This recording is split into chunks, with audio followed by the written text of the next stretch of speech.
Prime Minister Hipkins confirms $301 million for Christchurch schools rebuild. Prime Minister Chris Hipkins says the further funding to complete the Christchurch schools rebuild program announced today is a big milestone. He confirmed today a further $301 million was being earmarked for Christchurch schools as part of the ongoing earthquake recovery, to complete building, rebuilding, or refurbishing of 115 schools within the next 2 years. Subscribe our YouTube channel and click our bell icon for new videos. Of 115 schools within the next 2 years. With 81 schools construction already complete, today's announcement brings government funding for the Christchurch schools rebuild to $1.6 billion since 2013. Hipkins said work on 27 of the remaining schools was already underway, with 5 in planning and design stages and 2 yet to enter the program. As Education Minister, I have had the absolute privilege of seeing new schools open, built from scratch or restored around Christchurch over the past 5 years, he said. This is a city that went through so much in 2010 and 2011. Especially now, following Cyclone Gabrielle and the devastation that has caused across the North Island, it is incredibly heartening to see how far Christchurch has come since then. Hipkins said this final installment of funding was a big milestone. He expected this would be the final amount of funding, but you never say never, he said. The government had been quite conservative in the way we funded the rebuild program, he said. Heaton Normal Intermediate School, where Hipkins was speaking this afternoon, was one of the schools which still needed work. We've learned a lot.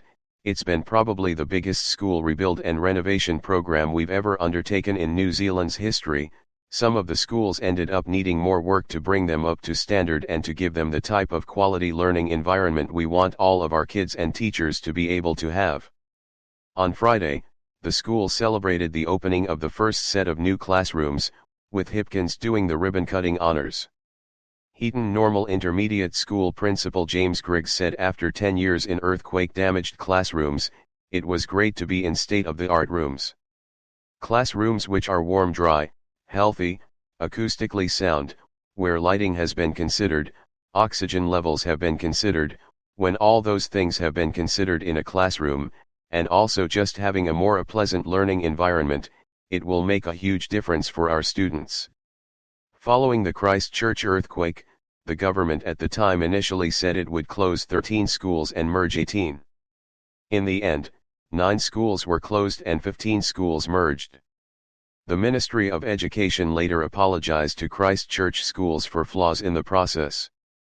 Hipkins said the experience in Christchurch will provide some lessons for rebuilding in the North Island after Cyclone Gabrielle.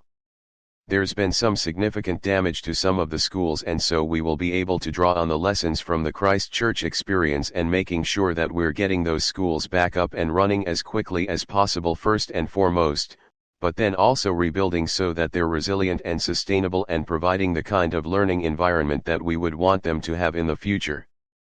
I certainly think some of those very early lessons about the damage that can be done to community cohesion when you try and push through an amalgamation process right in the heart of an emergency response, we certainly wouldn't be trying that in any other part of the country.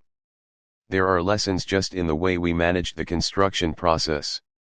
We've moved to more sort of standardist designs here because we know that we can build them faster and cheaper if we stick to similar designs, and we can also iron out some of the difficulties that we've had in the past with things like leaky buildings by not having a whole lot of bespoke designs for different schools.